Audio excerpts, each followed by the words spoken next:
Hala, bashers, napipikon sa suot ni Beyonce. Ay, naku.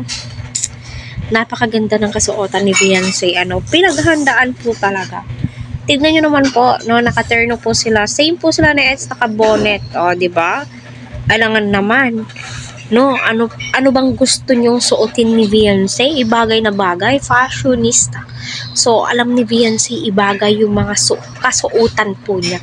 Ayan, marami pong salamat sa lahat ng Team EDSI na nakasubscribe sa aking channel.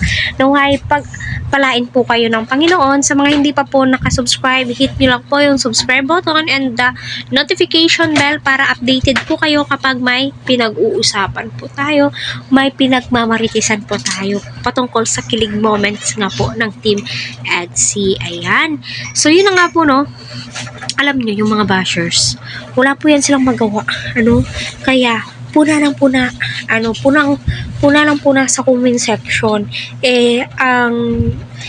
Hindi po sila pinapansin ng mga good Samaritan, ng mga vloggers like nila Kalinga Prab. Hindi po nila pinapansin yan. Pero tayo, minsan, kailangan natin patulan yung mga ganyan para alam nila, di ba? Nanonotice din po sila.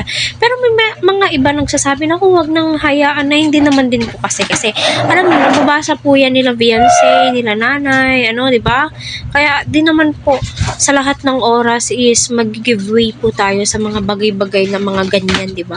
Kaya sa mga napipikon kay Beyonce, i-goal yun lang po yan hanggang ma-atake po kayo ng high blood sugars.